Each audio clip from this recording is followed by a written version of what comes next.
learners! Welcome to our learning adventure in English. I'm your teacher Vivian. Today, we are going to discuss the simple present tense of the verb. And at the end of the lesson, you will be able to compose clear and coherent sentences using appropriate grammatical structure using the simple present tense of the verb. But before we start, let us listen to this song. Present, simple, when do people use it? When they talk about things that happen all the time. For example, every Tuesday or every day or weekend. And when they talk about habits and facts.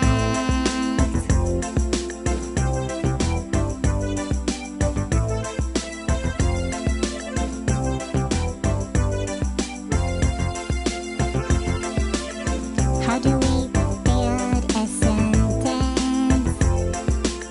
Well, the subject always comes first. If the subject is he, she, or it, add an S to the verb or you're lost. Present, simple, when do people use it? When they talk about things that happen all the time. For example, every Tuesday or every day or weekend. And when they talk about habits and facts.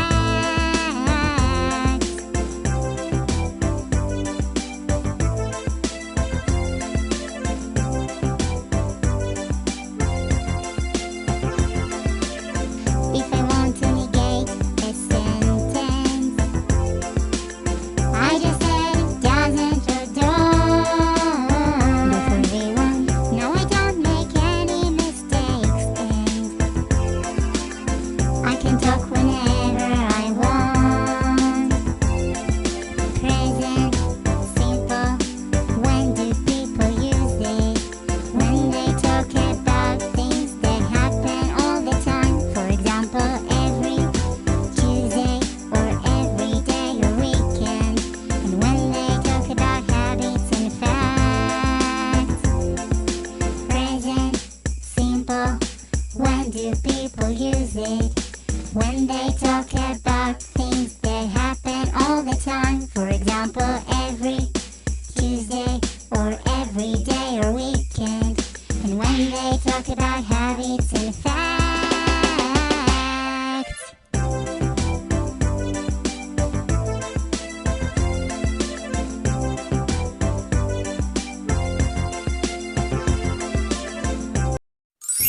Did you like our song, class? I hope so. So now, let us continue our lesson by studying the following sentences.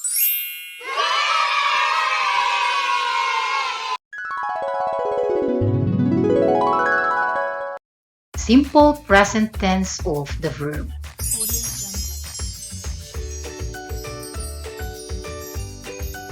For our objective, compose clear and coherent sentences using appropriate grammatical structure using present tense of the verb. Now, let's study the following sentences. I pray every day. The weather today is very hot. The graduation starts at 6:30 a.m. The sun rises in the east. I pray every day. The word every day tells us that the verb pray is done habitually or regularly. Here are some time expressions used to tell present time or regular action. Usually, often, normally, sometimes, always, occasionally, seldom, rarely, all the time, most of the time, every now and then, once in a while, generally once, twice a week, monthly. The weather today is very hot. The sentence above tells or expresses the present condition or state of the subject. The graduation starts at 6:30 a.m. The sentence above tells about future action. It expresses the action that is happening in the near future. The sun rises in the east. In this sentence, it tells us a fact or something that is true and proven to be correct. It expresses the truth or facts information about the subject. Present tense is used to describe the things that are happening right now or things that are continuous. A present tense of verb expresses 1. Habitual action, 2. Present state or condition, 3. Future action, and 4. General truths or facts. Verbs in simple present tense should always agree with the subject in number. There are two ways to form the simple present tense. The first one is the S form of the verb. If the subject is singular, we add S or ES to the base form of the verb. Example, Jane cleans her room. Jane is a singular noun or only one, so the verb is singular, or we add S to the base form of the verb, so it becomes cleans. Another example is Mario waters the plants. Mario is a singular noun or only one, so the verb is singular, or we add S to the base form of the verb water, so it becomes waters. The second one is the base form of the verb. When the subject is plural, the present tense of the verb is without S. Example, they usually make candies. They is a plural noun. It's more than one subject, so the verb is make.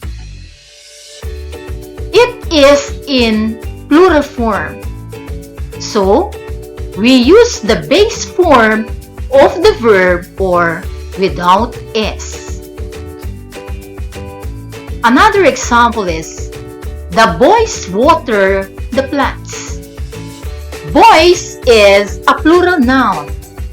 It's more than one subject, so the verb water is in plural form, or we use the base form of the verb or without S. Remember that when we use the plural verb, we use that in the plural subject. Now that you understand the use of simple present tense of the verb, let's try to enhance them through the following activities.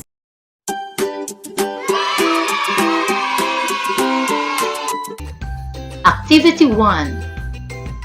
Select the correct present tense verb from the parentheses to complete the sentence. Number 1. My granddaughter watches television every other day. The answer is watches. Granddaughter is in singular, so the answer is watches. Number 2.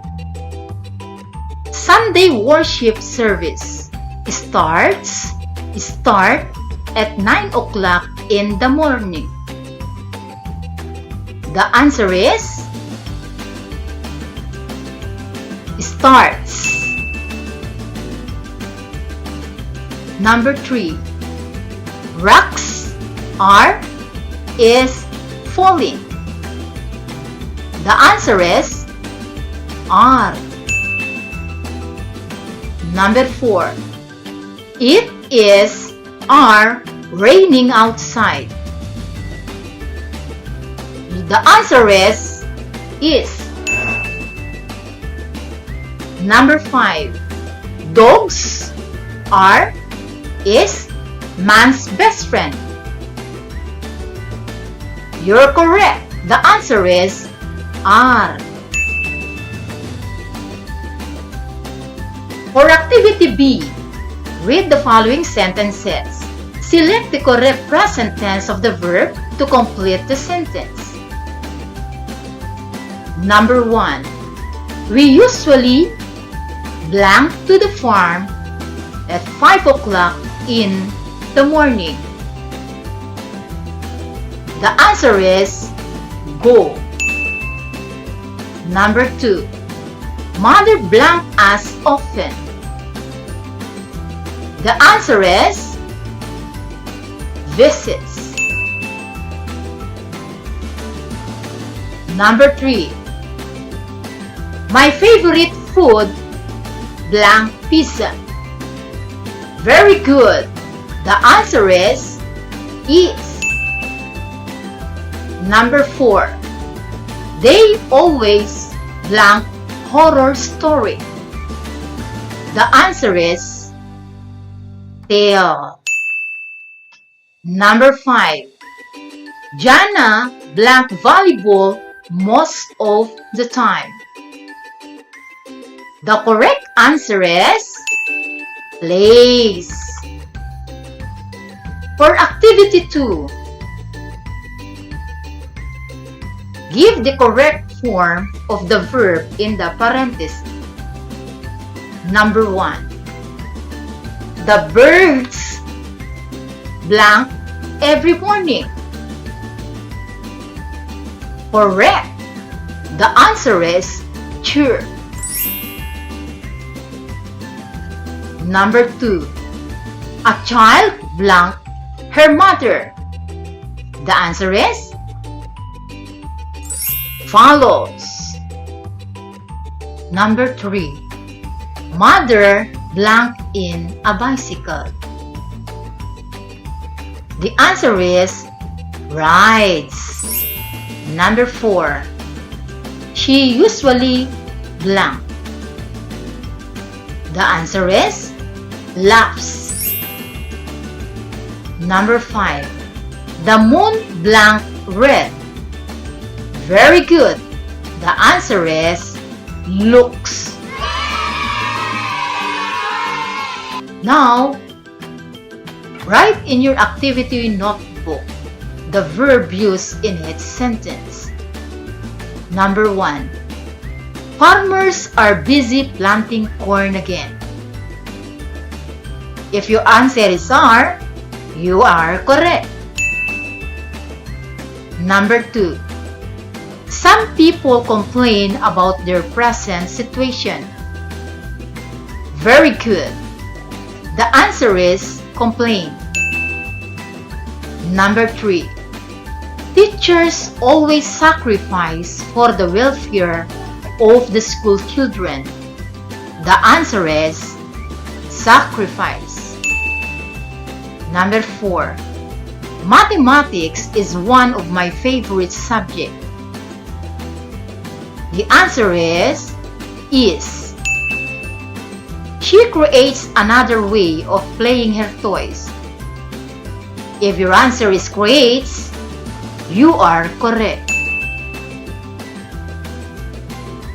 For activity 3, directions, tell whether the verb in the sentence is used correctly.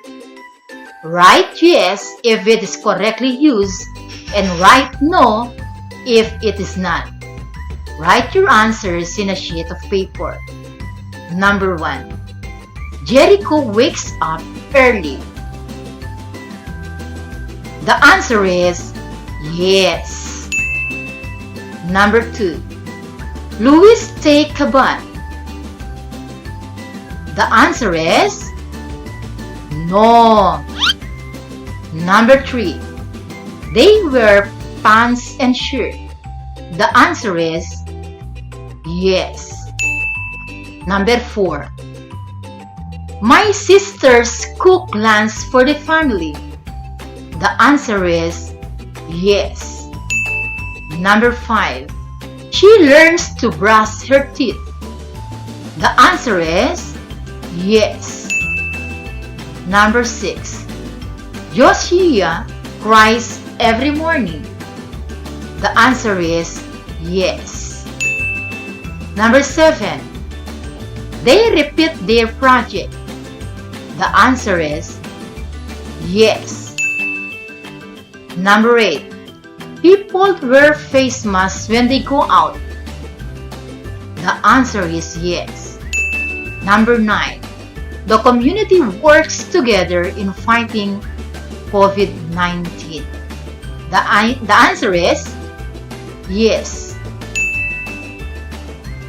And number 10. Many people suffer COVID-19 around the world. The answer is yes.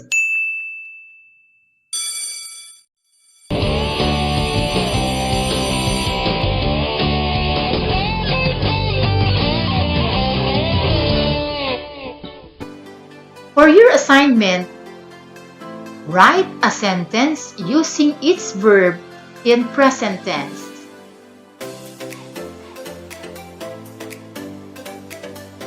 Number 1, was. Number 2, jump. Number 3, talk. Number 4, carry. And number 5, write. That's all for today, my dear learners. I hope you enjoy our lesson for today. Till next time, see you. Bye-bye.